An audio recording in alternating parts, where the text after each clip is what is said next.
Kami di sini akan mempresentasikan sebagai progress report yang berjudul Efektivitas Praktik Pendanaan COVID-19 pada Masa Tanggap Darurat Bencana Nasional. Presentasi yang akan kami tampilkan hari ini adalah sebuah studi kasus di DKI Jakarta dan di Yogyakarta, di mana ini adalah forum penelitian search capacity. Yang akan kita tampilkan di sini adalah progress report. Jadi progress report sudah sampai sejauh mana, hasil penelitian sudah sampai sejauh mana, dan pada saat akhir nanti kami akan memberikan juga rekomendasi sampai sejauh mana kami sudah melakukan penelitian yang dilakukan di DKI Jakarta dan di Yogyakarta. Baik. Untuk isi paparan hari ini, kita akan dimulai dari bagian pengantar, kemudian kedua adalah tantangan penelitian, yang ketiga adalah hasil praktik pendanaan COVID-19 di DKI Jakarta dan di Yogyakarta, kemudian ada simpulan dan juga rekomendasi. Saya akan memasuki di bagian 1 sampai ke bagian 2 dan tantangan, dan sedikit nanti dari latar belakang sudah sampai sejauh mana kita mendapatkan hasil yang bisa kami berikan dalam progress report ini, dan juga kami mendapatkan beberapa data yang terakhir hari Minggu kemarin untuk tentang seberapa jauh COVID-19 ini sudah di Indonesia, jumlahnya dan sebagainya kami akan menampilkan juga di hari ini. Jadi data yang paling update terakhir. Nah, kita akan memasuki di bagian pengantar. Nah, Bapak Ibu sekalian, COVID-19 atau kita sebut sebagai coronavirus disease 2019 telah ditetapkan sebagai penyakit infeksi emerging tertentu, menimbulkan wabah dan menyebabkan kedaruratan kesehatan untuk masyarakat global. Jadi sudah dalam level global, COVID-19 menjadi ancaman pandemi baru di Indonesia sejak ditemukan kasus untuk pertama kalinya. Penetapan sebagai bencana nasional seperti kita lihat dalam slide itu merupakan langkah yang tepat diambil pemerintah Indonesia untuk mencegah penyebaran penyakit ini. Dan penetapan sekali lagi sebagai bencana nasional memberikan konsekuensi kepada pemerintah untuk mengeluarkan dana bencana untuk mengatasi penyebaran dan juga untuk perawatan bagi masyarakat yang terkena COVID-19. Karena ini akan ada anggaran tersendiri dari pemerintah untuk penata laksanaan untuk COVID-19 ini. Dan dalam hal ini kita membutuhkan kajian efektivitas penggunaan dana dengan tujuan agar pemanfaatan dana lebih terarah, lebih fokus, dan juga lebih efektif untuk penanganan dan juga untuk pencegahan COVID-19. Dari keseluruhan hal ini, kita mau melihat bahwa tujuan utama dari penelitian ini adalah untuk mengidentifikasi kebijakan pendanaan COVID-19 oleh pemerintah pusat dan juga kebijakan pendanaan COVID-19 oleh pemerintah daerah. Dan dua hal ini bisa kita highlight, dengan mengidentifikasi kebijakan ini kita mau melihat seberapa jauh efektivitas untuk melihat pemanfaatan dana yang kita harapkan bisa lebih terarah, bisa lebih fokus, dan kita harapkan juga bisa lebih efektif. Metode penelitian dalam penelitian kali ini adalah penelitian deskriptif untuk studi kasus multiple case yang terpancang atau dalam bahasa Inggris disebut sebagai embedded, studi kuantitatif dan kualitatif, di mana kuantitatif itu untuk pengumpulan data sekunder, laporan keuangan untuk instansi terkait, dan juga wawancara mendalam pengguna dana, purposive sampling. Nanti wawancara mendalam itu ada beberapa list di sini. Nah, ini adalah informan untuk wawancara, ada dari Kementerian Keuangan dan Kesehatan, Kementerian Dalam Negeri juga, kemudian tim gugus tugas nasional atau BNPB, kemudian dari DKI Jakarta dan dari RSUM Yogyakarta dari BPBD, Sekda, mewakili Ketua Tim COVID Provinsi DIY, Dinas Kesehatan di DKI Jakarta dan DI Yogyakarta, kemudian Rumah Sakit A dan Rumah Sakit B, dalam hal ini adalah Rumah Sakit 1 dan Rumah Sakit 2, rujukan COVID-19 di masing-masing di Jakarta dan di Yogyakarta. Untuk Jakarta ada RSCM, kemudian ada Rumah Sakit Profesor Dr. Sarjito di Yogyakarta, kemudian Jakarta juga ada RSPI Sulianti Saroso, dan untuk di Yogyakarta, salah satu juga yang telah kita wawancarai adalah RSPAU Harjo Lukito. Nah, Bapak Ibu sekalian, ini sesuatu yang menarik karena hari Minggu kemarin kami sudah mendapatkan data yang paling update per jam 4 sore seperti kita lihat di slide sini, update hingga 5 Juli tahun 2020 pukul 16. Kasus global untuk kasus konfirmasi adalah 10.922.324 dengan angka kematiannya mencapai 4,8%. Untuk regional Asia Tenggara, angka kematiannya mencapai 23.774 atau 2,7%. Kalau kita membandingkan, angka kematian global adalah 4,8% dan Asia Tenggara adalah 2,7%. Kalau kita melihat data untuk di Indonesia, di mana kasus sembuhnya adalah 45,7% dan sampai saat ini kasus dalam perawatan 49,4%. Data yang terakhir ini yang menarik adalah kasus konfirmasi dan juga kasus meninggal, bahwa kalau di Asia Tenggara adalah 2,7, dan di mana Indonesia kasus meninggalnya mencapai 5%. Dan angka ini kita lihat pada slide berikutnya, kita melihat di sini bahwa angka cenderung menurun untuk kasus yang meninggal. Angka untuk recovery rate cenderung untuk meningkat. Kita bisa lihat garis yang warna hijau di compare dengan garis yang warna merah. Yang mana warna merah agak sedikit lebih banyak menurun, kemudian yang warna hijau dia lebih banyak meningkat. Kita mengharapkan hal ini lebih terus untuk menurun. Untuk case fatality rate dari 5% kita harapkan dari beberapa minggu ke depan atau beberapa bulan ke depan kita harap terjadi penurunan yang signifikan.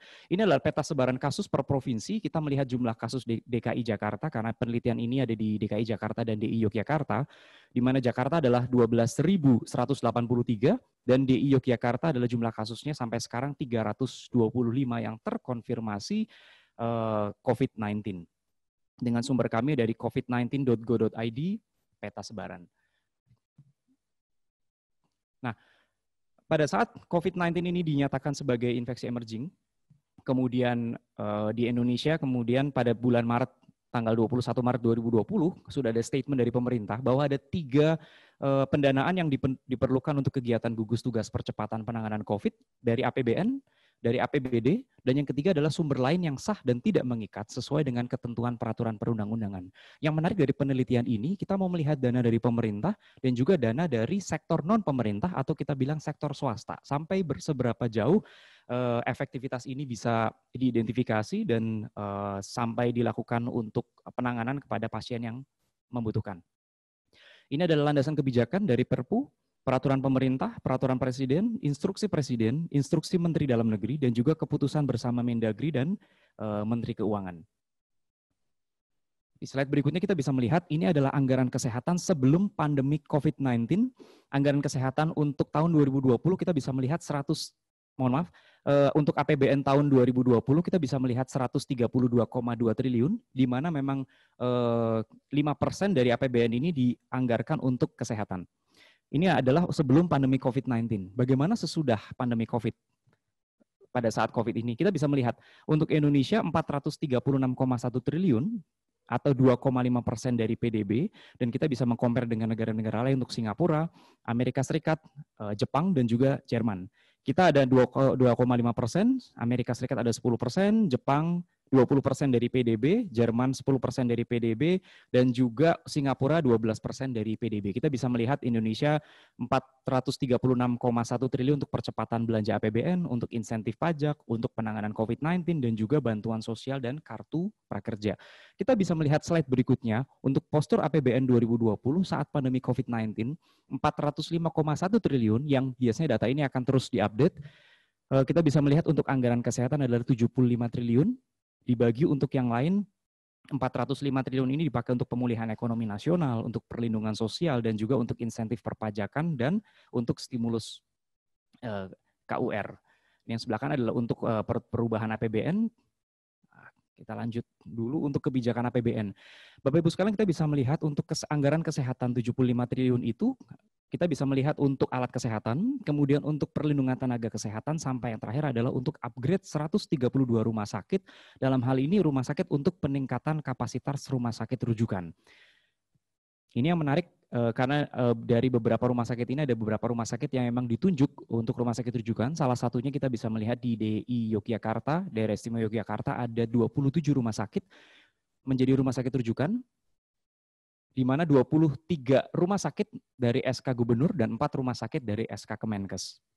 Kita bisa melihat slide berikutnya adalah kebijakan anggaran kesehatan dalam penanganan COVID-19. Ada refocusing dan realokasi sebesar 1 triliun untuk pemenuhan tambahan anggaran JKN tahun anggaran 2020 dan juga untuk pemenuhan kebutuhan penanganan COVID-19 Kemenkes dari dana siap pakai, kemudian untuk refocusing dan realokasi, dan juga untuk refocusing alokasi DAK di bidang kesehatan tahun anggaran 2020. Dengan dasar hukum dari keputusan Menteri Keuangan dan keputusan Menteri Kesehatan, kita bisa melihat ada fisik dan juga ada non-fisik. Untuk yang non-fisik dari BOK. Kita bisa melihat di sini bahwa keputusan Menteri Kesehatan Republik Indonesia, kita melihat bahwa sudah di-statekan petunjuk teknis klaim penggantian biaya perawatan pasien untuk penyakit infeksi emerging tertentu. Di slide berikutnya kita bisa melihat alur pengajuan klaim pasien COVID-19, yakni mulai dari rumah sakit mengajukan klaim secara kolektif kepada Dirjen Yankes, dan ini di sisi untuk ke Dinas Kesehatan Kabupaten Kota dan juga di BPJS Kesehatan untuk verifikasi klaim, administrasi, dan pelayanan. Ini membutuhkan waktu sekitar 14 hari, dan kemudian nanti dari Dirjen Yankes akan melakukan pembayaran ke rumah sakit setelah menerima BAP hasil pembayaran klaim untuk tagihan pelayanan. Setelah itu 3 hari, rumah sakit menerima pembayaran klaim. Untuk kasus dispute akan dilakukan klarifikasi dan verifikasi ulang. Biasanya kasus dispute ini terjadi, atau kita bilang dispute claim, atau kita juga sebut sebagai pending claim, itu biasa terjadi karena masalah di coding, masalah di administrasi, dan juga masalah di klinis. Ini menariknya Bapak Ibu sekalian untuk alur pengajuan klaim pasien COVID-19. Tetapi untuk alur pembayaran klaim pasien COVID-19, dua ini kami breakdown, dan yang menjadi inti adalah dua kolom kedua dari kiri, di mana Kemenkes memberikan uang muka maksimal 50% kepada rumah sakit berdasarkan surat permohonan pembayaran klaim dari rumah sakit dengan pertimbangan ketersediaan dana dari BNPB. Ini menarik Bapak Ibu sekalian, kalau diberikan maksimal uang muka adalah 50%, pertanyaan berikutnya adalah bagaimana rumah sakit lain yang memiliki juga keterbatasan dana atau tidak mempersiapkan dengan garis besar untuk kasus infeksi emerging ini. Ini nanti juga akan dibahas sampai seberapa jauh dana dari pemerintah untuk dana serapan.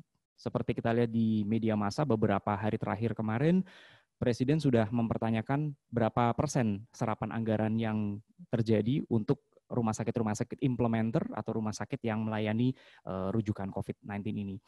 Ini adalah untuk dokumentasi dengan e-aplikasi pencairan dana COVID-19 oleh rumah sakit. Ini merupakan e-aplikasi untuk klaim dana, diluncurkan pada awal April, dan implementasi sesuai dengan kesiapan sistem e-aplikasi dengan penyesuaian.